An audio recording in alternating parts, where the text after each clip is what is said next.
Aujourd'hui, on pense que l'esclavage est aboli. On pense que depuis plusieurs années maintenant, nous avons notre pleine capacité de décision, pleine capacité de mouvement. On a l'illusion qu'on est maître de notre destin.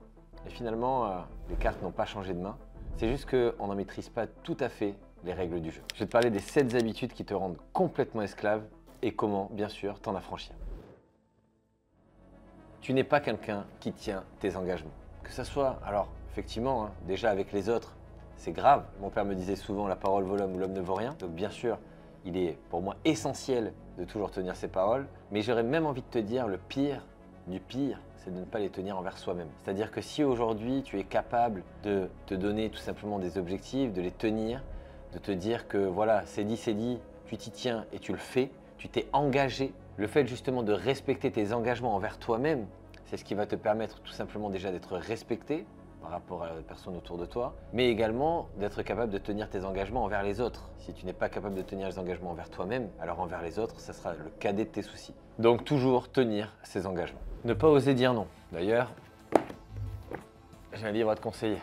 Cessez d'être gentil, soyez vrai. C'est hyper important. Si aujourd'hui tu veux pouvoir t'émanciper de tout ça, de ton incapacité à apprendre à dire non aux personnes de peur de blesser, de peur tout simplement que ça froisse l'autre personne, de peur que les personnes finalement s'éloignent de toi. Sache que la personne que tu dois te rendre heureux ou heureuse en priorité, c'est toi-même. J'aime bien parler de la loi de l'attraction. Si aujourd'hui tu veux que les gens viennent à toi, il faut déjà que tu sois heureux toi-même. Donc pour que tu sois heureux toi-même, il faut que tu évites de subir des situations qui te rendent malheureux ou malheureuse. Donc pour ce faire, apprendre à dire non, c'est une bonne chose. Et surtout que ce n'est pas rendre service aux personnes que tu aimes, parce que en n'osant pas dire non, tu vas garder sur toi justement le fait que tu fais quelque chose à contre-cœur et peut-être que potentiellement ça va vous éloigner dans le temps alors que finalement ce que tu voulais c'est de ne pas blesser et garder les personnes près de toi. Donc justement en osant dire non, c'est ce qui va assainir la relation et qui va vous permettre de perdurer dans le temps. Tu te plains tout le temps, tu ressasses toujours le passé, tu ressasses toujours le fait que tu ne viens pas de la bonne famille ou qu'on ne t'a pas mis dans la meilleure des directions pour réussir, que finalement le destin est contre toi, que voilà, tu n'as pas de chance. La réalité, elle est tout autre. D'ailleurs, il y a une phrase intéressante que j'aimerais te dire qui m'a beaucoup fait réfléchir, c'est si tu viens d'une famille pauvre, ce n'est pas de ta faute, mais si derrière toi tu laisses une famille pauvre, ça sera de ta faute. Cette phrase, elle peut fonctionner pour tout. Si tu viens d'une famille où tu n'avais pas d'amour, mais que derrière toi tu laisses une famille où tu n'as pas donné d'amour, ça sera de ta faute, alors que la première n'était pas de la tienne. C'est à toi de casser ce cercle invertueux et justement de créer ta richesse personnelle, ta richesse familiale, ta richesse financière et d'arrêter toujours de te retourner sur le passé en te disant que tu n'as pas eu de chance, tu n'étais pas au bon endroit au bon moment, etc., etc. La dernière fois, je discutais avec un de mes élèves qui me disait « Ouais mais Jérémy, tu te rends compte, moi quand j'étais jeune, j'ai pas eu mon père, j'ai été… bon, sa vie n'est pas facile, il a été à la DAS, etc. à un moment donné, il avait des problèmes d'argent et je lui dis « Oui, et après ?» Et après. Il m'a dit « Ouais mais bon, tu te rends pas compte de ce que j'ai vécu ?» Je dis « Oui, si, je l'entends. Et après ?» « Ouais mais bon, c'est pas facile, c'est pas évident. » D'accord, je le comprends. Et après, qu'est-ce qui va changer dans ta vie? Qu'est-ce que tu vas en faire de ça? Est-ce que tu vas rester assis sur tes problèmes en te disant que malheureusement, la vie a été dure avec toi et tu vas te réveiller dans 40 ans, tu auras passé les plus belles années de ta vie à te plaindre et finalement, ta vie sera restée exactement celle que tu as détestée quand tu étais jeune. Donc aujourd'hui, pour fuir et pour créer justement une nouvelle richesse, c'est à toi de dire, voilà, ça c'est fait, je tire un trait dessus. Et maintenant, qu'est-ce que je peux faire pour avoir une meilleure vie ou pour offrir une meilleure vie justement à ma famille, à mes proches, etc. C'est comme ça qu'il faut réagir.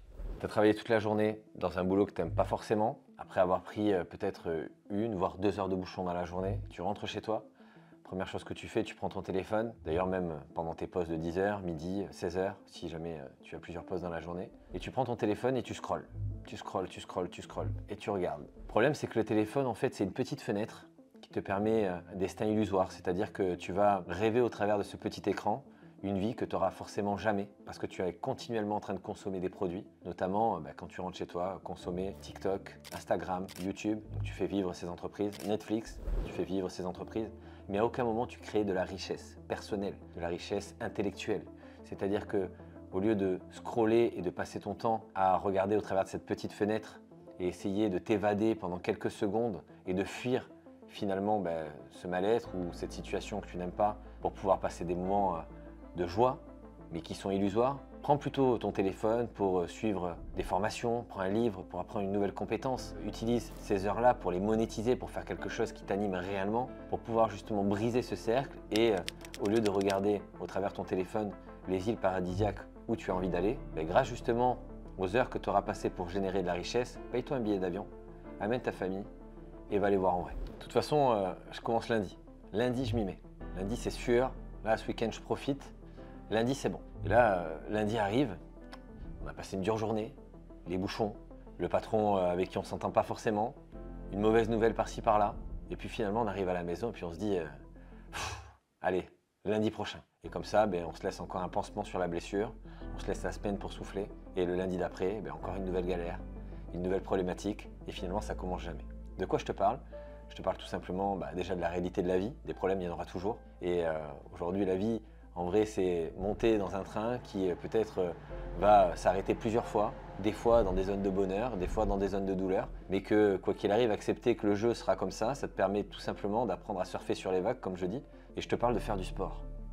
Et quand je te parle de faire du sport, j'ai essayé de t'imager ça parce que malheureusement, je ne sais pas si ma soeur regardera cette vidéo, mais ma soeur aime bien dire toujours lundi, je commence ce énième régime ou je viens de m'acheter cette nouvelle chaussure de sport, là j'ai vraiment tout maintenant pour commencer. Mais en fait, elle a tout pour reculer. En fait, je lui ai dit, tu veux faire du sport, tu vois, regarde, pose ce téléphone, éteins ta télé, ne me parle pas de tes nouvelles baskets, ton nouveau programme miracle, là tout de suite, fais 30 squats, tout de suite, fais des abdos, maintenant, un petit peu tous les jours. Oui, mais bon, en salle c'est mieux, à la maison c'est fait. Ça peut toujours être mieux. Ouais, mais si j'avais un coach. Ouais, mais si t'avais un coach, mais là t'en as pas. Donc t'as pas de coach. Ouais, mais si j'avais un coach. Ouais, mais t'en as pas. Ouais, mais si j'avais le temps. Ouais, mais t'en as pas. Alors qu'est-ce qui te reste?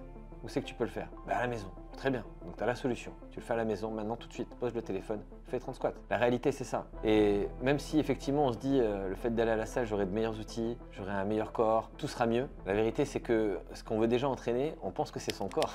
C'est pas le corps qu'on entraîne, c'est son mental. Et c'est vraiment la base de tout. Comme je dis, aujourd'hui la motivation, ouais mais je suis pas motivé aujourd'hui, je suis fatigué. Non, pas de motivation, discipline. Discipline, c'est pas mon corps qui décide, c'est pas mon cerveau qui décide, c'est moi. Je prends ma vie en main, je prends mon destin en main, tout de suite. Des petites actions comme ça qui disent à mon corps, hey oh, c'est pas toi qui décide, c'est moi. Tu vas te mettre par terre et tu vas faire des squats. C'est moi qui ai décidé. Non, on va pas aller à la salle. Non, on va pas attendre le coach. C'est maintenant. C'est tout de suite. Et c'est peut-être 10 minutes par jour. Ouais, mais 10 minutes par jour, c'est pas assez. C'est pas assez? Tu fais combien aujourd'hui? 0. C'est assez. Fais 10 minutes par jour. Puis tu passeras à 15, puis à 20, puis à 30. Le sport, c'est hyper bon. Non pas juste pour avoir le corps d'une fille ou d'un garçon des magazines, mais pour là, le bonheur. Tu vas sécréter des hormones qui vont faire qu'à l'intérieur, il y a quelque chose de magique qui va se passer. Et ce truc de magique, c'est aussi le fait de reprendre tout simplement ton corps en main, ta vie en main. C'est toi qui décides. Tu dois reprendre tout en main. C'est-à-dire que là, tu ne peux pas te laisser « Ah mais là, il y a la télé, il y a ci, il y a là, il y a le canapé. » Non, c'est maintenant tout de suite. Tu poses tout, tu fais. Et ça, tu verras que franchement, ça va t'aider grandement. Tu es égoïste. Eh oui, tu es égoïste. C'est ce qu'on m'a répété quand j'ai commencé à prendre soin de moi. Quand j'ai commencé à faire de moi une priorité, quand j'ai commencé à arrêter de réfléchir au travers de l'autre et que j'ai commencé à me prendre en main. On m'a dit que j'étais égoïste. La réalité, c'est que l'égoïste, c'est celui qui vit au travers de l'autre. Celui qui attend, qui a une dépendance émotionnelle pour pouvoir être heureux au travers du regard de quelqu'un d'autre. Quelqu'un qui est aujourd'hui toujours en train d'aller chercher de l'énergie à droite à gauche parce que lui-même n'arrive pas à se la construire. La réalité, c'est ça. Et qu'aujourd'hui, que tu sois avec ton conjoint ou que tu sois dans ta vie de tous les jours, le meilleur service que tu puisses rendre à tout le monde, et à toi-même, c'est d'être heureux seul. Il est impossible d'aimer quelqu'un si tu ne t'aimes pas déjà toi-même. Le premier conseil que je pourrais te donner, et ce sera le seul de cette partie de la vidéo, c'est fais de toi une priorité. Si aujourd'hui tu veux un meilleur corps, bouge-toi. Si tu veux un meilleur revenu, bouge-toi. Si tu veux atteindre tes objectifs, bouge-toi. Si tu veux un meilleur corps, si tu veux réaliser tes rêves, bouge-toi. La réalité, c'est que personne ne viendra t'aider.